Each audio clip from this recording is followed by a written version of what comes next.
ये कहानी एक ऐसे खतरनाक पहाड़ की है जिसमें बदलाव की वजह से इंसान ही नहीं बल्कि जानवर भी खतरे में है। तो क्या होगा आगे, कैसे बच पाएंगे सब, आज हम इस कहानी में देखेंगे। कहानी शुरू होती है, हमें बताया जाता है पूरी दुनिया मौसम में बदलाव की वजह से काफी परेशान है। साइंटिस्ट का ये मानना था कि आने वाले 10 सालों में सारी की सारी बर्फ पिघल जाएगी और पहाड़ों पर बर्फ की तह भी पिघल कर टूट जाएगी। इससे बहुत नुकसान होगा जिसके जिम्मेदार इंसान खुद होंगे। इसके बाद 1300 मीटर की ऊंचाई पर एक क्लाइमेट स्टेशन को देखते हैं। वहाँ पर कुछ साइंटिस्ट मौसम के बारे में ही पता करने आए हुए थे। इनमें एक साइंटिस्ट जेनिक था, उसके साथ बाकी के 3 साथी और उसका एक डॉग था, जो सभी उस स्टेशन पर काम कर रहे थे और मौसम के बारे में जांच पड़ताल करने आए थे। जेनिक ने रात को काफी नशा किया हुआ था। सुबह होते ही वो एक तेज आवाज से जागता है। उसके साथी उसे बुलाने आई थी। जेनिक ना चाहते हुए भी बाहर आता है। तभी उसको पता चलता है कि इस स्टेशन से कुछ दूरी पर जो मौसम के बारे में पता करने वाली मशीन लगाई हुई है वो खराब हो गई है। वो ठीक से काम भी नहीं कर रही। उस मशीन के बगैर ये ठीक से काम भी नहीं कर पा रहे थे, इसीलिए इन्हें उस मशीन को जल्द से जल्द ठीक करना होगा। जेनिक को ही उस मशीन को ठीक करने जाना था, इसीलिए ये सबकी बात मान लेता है। जब ये बाहर जाता है तो बाहर अपने डॉग को देखता है जो अजीब तरीके से एक पहाड़ को देख रहा था, जैसे उस डॉग को उन बर्फीले पहाड़ों पर कुछ अजीब सा नजर आ रहा हो। यहीं पर जेनिक का साथी उससे कहता है, जेनिक हमें यहाँ रहते हुए काफी वक्त हो गया है, तुम बहुत अलग रहते हो, ऐसा क्यों है? बल्कि ऐसी जगह पर तो हमें एक साथ रहना चाहिए, अच्छी दोस्ती करनी चाहिए एक दूसरे से। जेनिक कहता है, मैं इसकी वजह तुम्हें बाद में बताऊंगा, अभी फिलहाल तुम मेरे पीछे आओ। जब ये जा रहे थे तभी जेनिक का डॉग भौंकते हुए अलग रास्ते पर चला जाता है। जब ये दोनों भी उसका पीछा करते हैं वो रुक कर एक पहाड़ को देखते हैं जो लाल रंग की बर्फ की तह से ढका हुआ था। वो इस बर्फ को देखकर हैरान भी थे और खुश भी, इसीलिए यहाँ पर जेनिक का साथी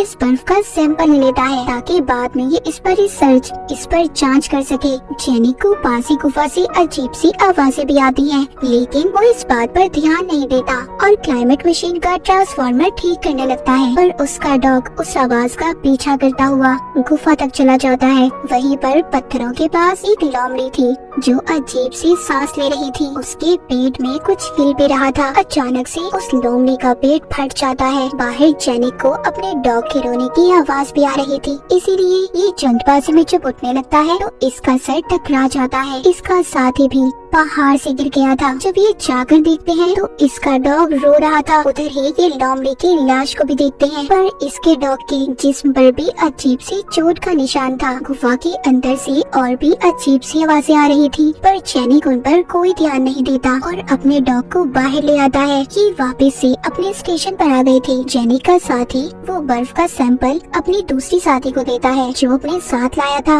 इनकी साथी उसे चेक करती है, कहती है ये अजीब चीज है, कोई अजीब बैक्टीरिया जो इंसान या फिर जानवरों से मिलकर अजीब सी क्रिएचर पैदा कर रही है। वो जेनिक से कहती है, जहाँ से तुम्हें ये सैंपल मिला है तो मुझे उस ग्लेशियर पर लेकर चलो, मैं और भी सैंपल लेकर उन पर रिसर्च करना चाहती हूँ। जेनिक कहता है, रात को मैं बाहर नहीं जाऊंगा, इस वक्त तो कभी नहीं। गुफा के पास एक खतरनाक लोमड़ी फिर रही है। उसके साथी उससे कहते हैं, जेनिक अब तुम ये बहाना कर रहे हो, गुफा के पास कोई खतरा नहीं है। लेकिन ये फिर भी अगले दिन जाने का फैसला करते हैं। इनका एक साथी कहता है, 2 दिन बाद प्राइम मिनिस्टर अपनी टीम के साथ आने वाली है, तो हम में से कोई भी उन्हें उस लाल चट्टान के बारे में कुछ नहीं बताएगा। जेनिक कहता है, ये मेरा काम है, मुझे ये सब बताना होगा। उधर प्राइम मिनिस्टर को देखते हैं जो कुछ रिपोर्टर्स के साथ आई हुई थी। के साथ जेनिक की पुरानी दोस्त भी थी जिसका नाम टेंजा था, पर जेनिक और इसके दरमियान में अब अलग हो गई थी। टेंजा भी पहले पहाड़ों पर ही काम किया करती थी। इधर स्टेशन पर जेनिक के साथी उसे समझा रहे थे कि तुम मिनिस्टर की टीम को कुछ भी नहीं बताओगे क्योंकि ये सिर्फ उनका एक ट्रिक की तरह है, वो बिना वजह ही डर जाएंगे।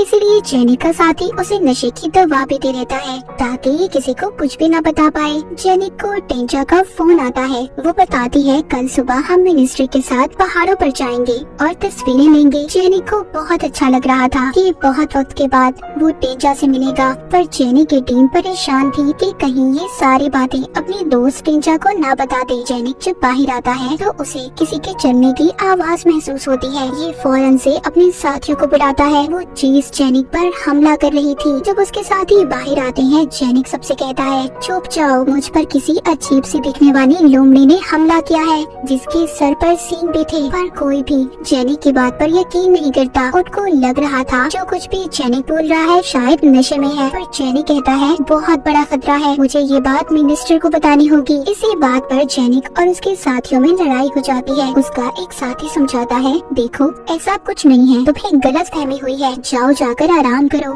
जेनिक अपने डॉग को लेकर सोने चला जाता है। सुबह को जेनिक टेंचा को भी फोन करके बताता है कि आगे मत जाना, तुम्हारी जान को खतरा हो सकता है। पर वो भी इसकी बात नहीं मानती और अपनी टीम को आगे जाने का बोल देती है। फिर जेनिक अपनी साथी को उसी पहाड़ के पास लेकर जाता है। जब ये जाकर देखते हैं तो जो उस पहाड़ पर लाल रंग का बैक्टीरिया था वो खत्म हो गया था। फिर भी जेनिक के साथी थोड़ा सा सैंपल ले लेती है। जेनिक पास ही अजीब सी एक कीड़े को देखता है जिसने अपने ऊपर खोल चढ़ाया हुआ था। ये उसे देखकर डर जाता है और टांग मारकर पीछे करता है। इन सब के दौरान मिनिस्टर भी अपनी टीम के साथ आगे बढ़ रही थी और ये खूबसूरत जगह रुककर तस्वीरें लेने लगते हैं। ये सब भी जेनिक के ही मेन स्टेशन तक जा रहे थे। टेंचा मौसम में बदलाव का मिनिस्टर को बताती है। खैर ये सभी वहाँ पर तस्वीरें ले रहे थे। इसी दौरान इनके एक कैमरामैन को मच्छर काट लेता है। जब ये उसे मारता है तो उस मच्छर में अजीब सा लाल बैक्टीरिया था। उधर स्टेशन पर जब जेनी और उसके साथी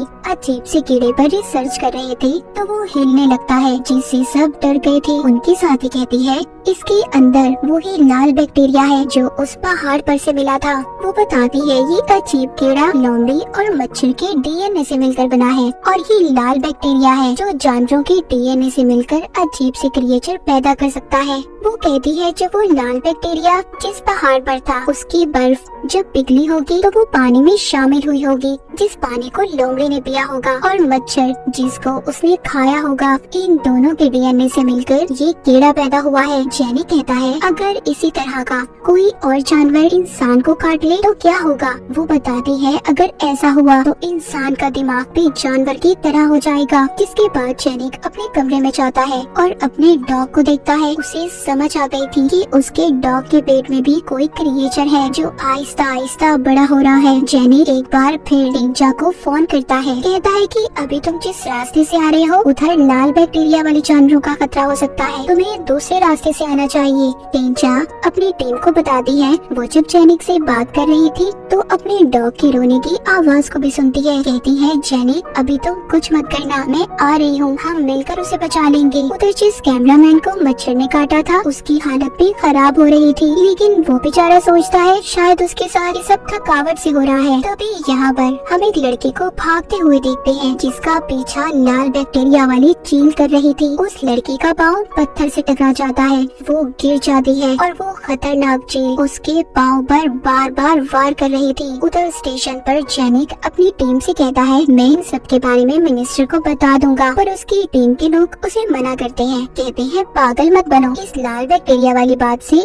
लोग फजूल में डर जाएंगे और ड्रामा बनेगा। हम इस पर रिसर्च करके कोई ना कोई हल निकाल लेंगे और देखो फिर हम मशहूर भी हो जाएंगे। पर वो उनकी किसी बात पर यकीन नहीं करता। कहता है अगर हिम्मत है तो मुझे रोक कर दिखाओ। जेनिक अब जा चुका था। वो रास्ते में देखता है कि एक बकरी का पेट फटा हुआ था। जेनिक सोचता है हमारे पास बहुत बड़ा खतरा आने वाला है। उधर टेंचा की टीम में कैमरामैन को भी बुखार हो गया था, इसीलिए पूरी टीम उधर ही रुकने का सोचती है। उस कैमरामैन को मच्छर ने जहाँ पर काटा था वो हिस्सा सूज गया था और उधर बस भी पड़ने लगी थी। टेंचा सबसे कहती है कि नहीं, हमें रुकना नहीं है, हमें जल्दी स्टेशन पर जाना होगा और चलने का बोलती है। तभी वो लड़की भागती हुई इनके पास आती है जिसको चील ने काटा था। वो आकर इनके पास गिर जाती है और कुछ भी बोल नहीं पाती। तभी ये लोग उस खतरनाक चील को देखते हैं जो इनके इर्द गिर्द चक्कर लगा रही थी।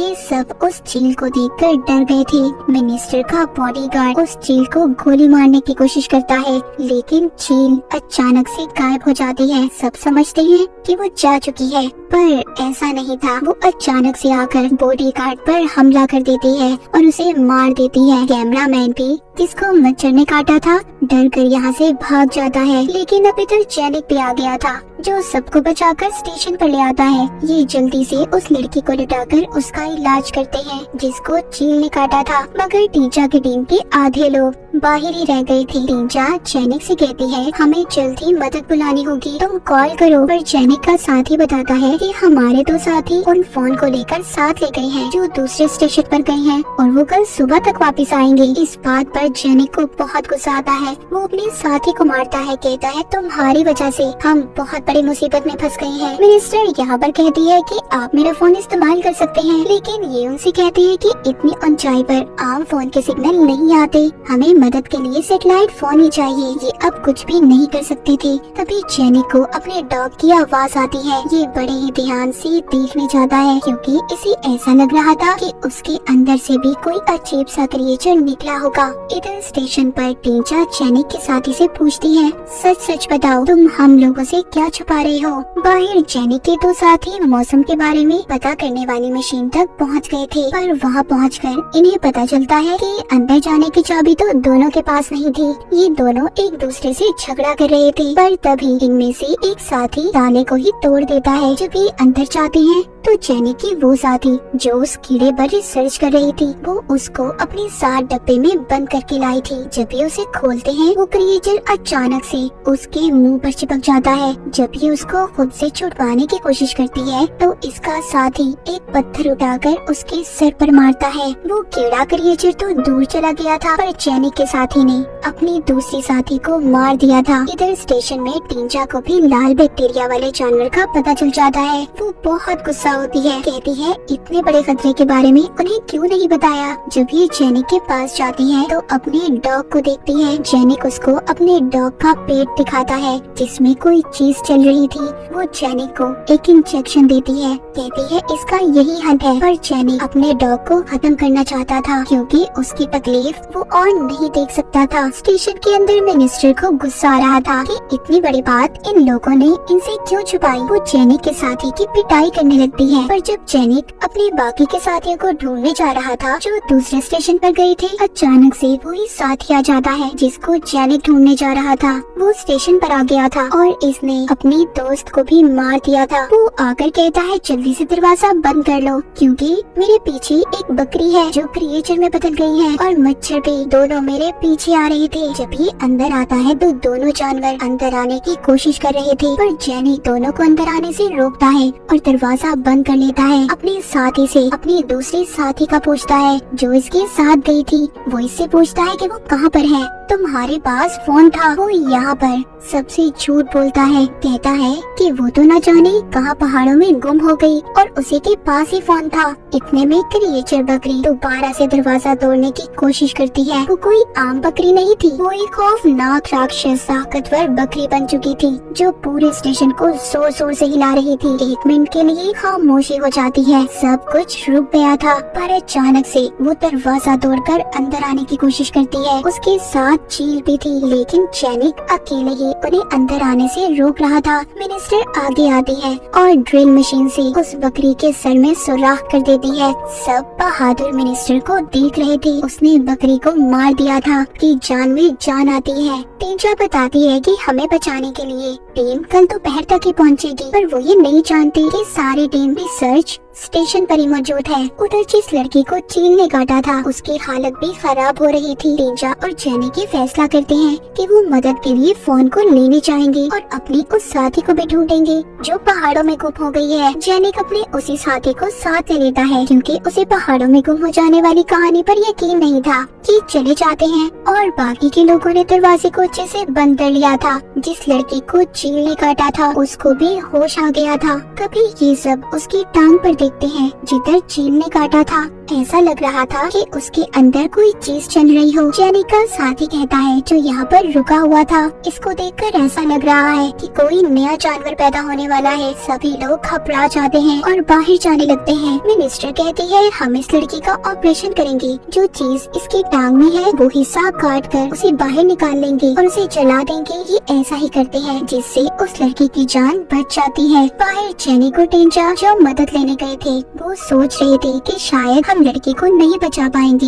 यहाँ से जेनिक का साथी भागने की कोशिश करता है, पर जेनिक उसे बंदूक दिखाकर रोक लेता है। कहता है रुक जाओ, तुम ऐसे नहीं जा सकते। उधर स्टेशन पर सब लोग शांत थे कि उन्होंने लड़के की जान बचा ली। तभी कोई जोर जोर से दरवाजा बजाने लगता है। जब एक आदमी दरवाजा खोलता है तो दरवाजे पर वही कैमरामैन था जिसको मच्छर ने काटा था। उसका चेहरा अजीब सा खौफनाक छालों से भर गया था। वो सबसे यही कह रहा था कि प्लीज कोई तो मेरी मदद करो, कोई तो मुझे बचा लो। लेकिन तभी उसके छालों में से कीड़े बाहर आने लगते हैं। सबके सब डर गए थे। वो बेचारा डर कर आग पर गिर जाता है, जिससे उसके पूरे जिस्म में आग लग गई थी और बाहर भाग जाता है। मिनिस्टर भी जल्दी से दरवाजे को बंद कर लेती है। बाहर जेनिक और टेंजा स्टेशन पर पहुंच गए थे, जहां पर जेनिक का साथी अपनी दूसरी साथी को ढूंढने का नाटक कर रहा था, जिसको ये मार चुका था। जेनिक और टेंजा ने अपनी साथी की लाश को देख लिया था। तभी जेनिक का साथी अपनी बंदूक दिखाकर उन्हें धमकाता है कि खबरदार, इस बात के बारे में अगर तुमने किसी को भी बताया। जब टेंजा इसके पास आती है तो ये उस पर भी बंदूक से वार करता है और जेनिक को मारने की कोशिश करता है। इसी उसमें गोली चल जाती है और सारी गुफा रोशन हो गई थी। पर तभी गुफा से एक अजीब सी राक्षस मकड़ी और लोमड़ी बाहर आते हैं और जेनिक के साथी को चीर फाड़ कर खा जाती हैं। जब उन जानवरों का ध्यान जेनिक और टेंजा पर जाता है, दोनों वहाँ से भागने की कोशिश करते हैं। जेनिक को तो लोमड़ी ने पकड़ लिया था, पर टेंजा उसे बचा लेती है। वो लोमड़ी पर वार करके उसे मार देती है। फिर ये अपनी उस साथी की लाश के पास जाते हैं, जिसके पास सैटेलाइट फोन था, और मदद बुलाते हैं। सुबह भी हो चुकी थी। जब ये दूर से देखते हैं तो स्टेशन पर से धुएं उठ रहे थे। ये जल्दी से जाकर देखते हैं तो वो लड़की भी मर चुकी थी, जिसको चील ने काटा था। थोड़ी देर बाद इन्हें हेलीकॉप्टर की आवाज भी आ जाती है। जब ये बाहर जाकर देखते हैं तो बाहर इनकी मदद के लिए लोग आ गए थे। जाने से पहले टेंजा जेनिक के कमरे में जाती है, जहाँ पर इनके डॉग ने एक बच्चे को पैदा किया था। ये बच्चा भी लाल बैक्टीरिया की वजह से ही पैदा हुआ है। जेनिक उस बच्चे को मारने वाला था, पर टेंजा उसको रोकती है। कहती है मैं इसको साथ लेकर जाना चाहती हूँ। जैसे ही ये हेलीकॉप्टर में बैठते हैं तो ये एक और पहाड़ को देखते हैं, जिस पर लाल रंग की बर्फ थी, मतलब एक और खतरा। इनको उस छोटे बच्चे की आवाज भी आती है, जिसको टेंजा साथ लाई थी। टेंजा और जेनिक दोनों एक दूसरे की तरफ देखते हैं। इनको आने वाले खतरे का पता चल गया था, जो वो ही अपने साथ ला रहे थे। और इसी के साथ इस फिल्म की कहानी यहीं पर खत्म हो जाती है।